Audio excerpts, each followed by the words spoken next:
Did you know that Game 3 of the 2021 World Championship with Magnus against Jan Nepomniachtchi was actually one of the most accurate games ever played in chess history? In Game 3, both players played an accuracy score above 99%. Let's get into it. Nepomniachtchi decided to begin with e4, Magnus responded e5. He played this in the games previously and Nepomniachtchi was not able to break through, so if it ain't broke, don't fix it. Knight f3, knight c6. If you want to defend the pawn, might as well do it with a piece, and then bishop to b5. This is the Spanish variation or the Roy Lopez, as the aim is to pin the knight and maybe in future hopes to capture it and maybe try and win this pawn. So we see a6, bishop a4 is known as the Morphy defense, knight to f6, castles by Nepo, and then bishop to e7 played by Magnus. In this game, Magnus is going to go with the variation called the Marshal, where you actually sacrifice this pawn because white can take and then take this pawn because obviously it would be undefended. And the idea is, according to Ben Feingold, you sacrifice a pawn and then you draw. Obviously that's not the idea. You want to try and build some sort of attack and use white's slightly undeveloped pieces to try and get an advantage. So we're going to see this rook to e1, defending the pawn, b5, hits the bishop, and now the bishop no longer hits the knight, bishop to b3, castles by black, getting his king out of the center, and then we see a4. It's a booked move, but a little bit interesting by Nepo. And a fun thing to note here actually is you can't take this pawn. If you were to take this, and then white can take back, and you're actually busted positionally because, of course, white still has the idea of capturing this knight, which would win this pawn. But then also, and you just isolate one of your pawns for no reason. So of course in the game that did not happen. Magnus instead played bishop to b7, using that space created by this pawn push, justifying his play, and then we see c3 by Nepo, we see d3 by Nepo, solidifying that pawn just a little bit further. d6, d6 by Magnus with the same idea, and then knight b d2. The idea of this is to try and rotate the knight over to the king side through f1 to a variety of squares, maybe try and attack the king, or even try and get further control of the center. So rook to e8 played. Looks a bit weird, but now the bishop can go back to f8. It's a common idea in sort of closed e4 style positions to actually put the bishop all the way back on f8 on its starting square, because then your rook will actually have better control of the e file, and the bishop is blocked behind its own pawns anyway, so the scope of the bishop isn't really greatly reduced. So we see knight to f1 by Nepomniachtchi. The idea of this, of course, is to either go to g3 or e3, and then maybe hope to get to f5, play this knife f5 move, as Kasparov liked to call it.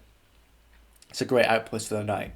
So h6 played by Magnus, stopping anything from coming to g5 immediately because, of course, Nepo's other knight could quickly jump to g5, and then it's looking a bit scary. You don't want to have a knight having this much control of key squares that close to your king. So very sensible move played by Magnus. As you can see, all of these moves have an idea. You know, they're not just playing random moves. Obviously, it's all theoretical, and they would have known about this before the game, but it's not too cryptic. You can see the idea of all these moves when they're being played. So bishop to d2, just developing the bishop to a square. Obviously, again, similar idea to the past one. You don't want to go here because then you disconnect your rook from controlling the e-file, which could be a bit of a mistake if the center quickly opens up. So bishop to f8, played by Nepo, as I said, or played by Magnus. As I said, now the rook does control this e-file a little bit better, and the bishop is just so safe on f8, no one's ever going to touch it.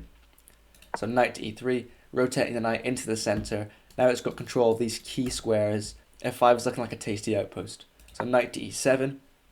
Now that controls f5, Magnus parries Nepo's threat, and now controls that square just a little bit more. So now, if Nepo were to jump his knight into f5, Magnus will simply take, and then Nepomniachtchi's center is a bit ruined because this key central pawn is now deflected off into the king side. So we see c4 by Nepo, trying to break open this queenside bind we have on the board. B takes c4, and then knight takes c4. So now this knight that was in the center now has its purpose. It's rotated around to the king side, capturing a pawn, and developing itself further. And here we see knight to c6. Finally, that odd knight on e7 actually has a purpose. It's now gone to c6, the normal natural square developing a knight, of course. Usually if you want to have your knight on c6, you just play it in one move, knight to c6 earlier. But obviously in this really deep, closed, theoretical positions, I mean, both sides have 7 pawns on the board. Nothing happens quickly. You know, you're not going to win the game in 5 moves here. You're going to have to plan, set up your position, and try and exploit any weakness in your opponent's position, of course. So we see in rook c1 by Nepo, classical, open file, get your rook there, and a5, Magnus quickly closing down the queen side, doesn't let Nepo have any fun with a5 himself, as that queen side expansion can be a bit uncomfortable for black. So a5 shuts all that down, Now Nepo won't be able to progress on the queen side. So what's it going to do now? Bishop to c3. Looks like a very interesting move. Hard to see the idea. But then when you realise what's it doing, it's controlling this square. Well then now, you have all this control of that key d4 square. He's threatening to push d4. So Magnus just goes bishop to c8, rotating his bishop round. Maybe it's going to come and pin this knight. Nepo quickly d4 on the board, best move. And then Magnus just captures and captures. Look at these pieces Nepo has. Both bishops aiming at the king side, and these knights just controlling so many central squares in the position. And also these two. So Nepo's got some good control here, so Magnus is probably going to have to trade to try and dilute some of these active pieces Nepo's got on the board. So knight takes d4, queen takes d4, getting the queen in the game. Of course, if a piece hasn't moved yet, it's usually best to bring it into the attack. So just classic play there from Nepo. Bishop to e6. Now it's threatening to trade this knight as well. So Magnus is basically saying, well, you seem to have a little bit of an advantage here, but if I swap up all the pieces, there's going to be nothing left, and we're going to be in some sort of bishop endgame where you're not going to be able to prove anything. So h3 played. This just prevents any sort of bishop or knight coming to g4, where it can maybe pester this f2 square, which has been a little bit weakened when you move the rook away. It's always an idea. And then c6 played by Magnus.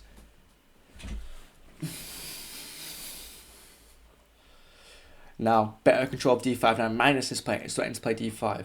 So bishop c2, getting this bishop aiming at the king side, and also maybe preparing a move like b4, and then d5 by Magnus. And now this sets up a long chain of exchanges, which ends both sides with not very many pieces remaining.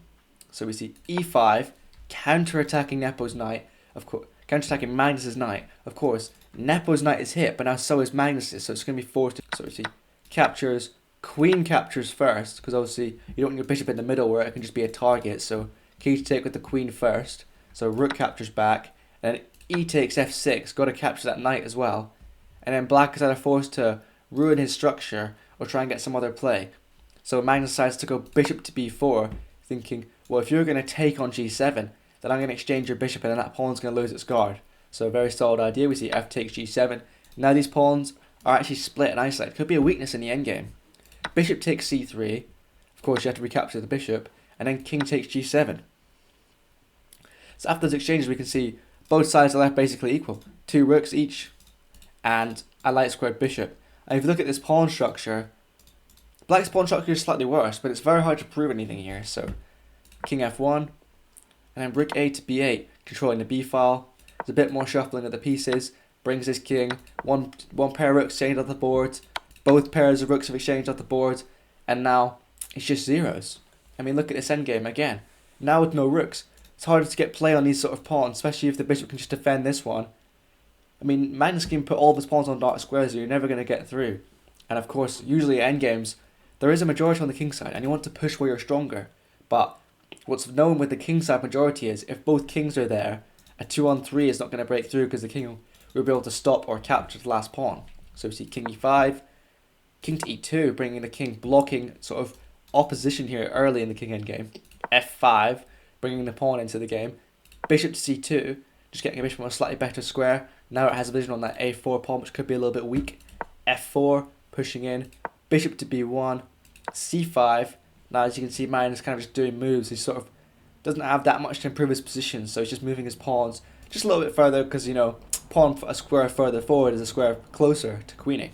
So bishop to c2, bishop d7, f3, kings move around, pawns move a little bit more, king f6, and the players actually start to repeat, and this was a draw. So there you have it. The most accurate game in chess history. As they say, chess played perfectly is always a draw. Anyway, thank you guys for watching, and hopefully I'll see you in the next one.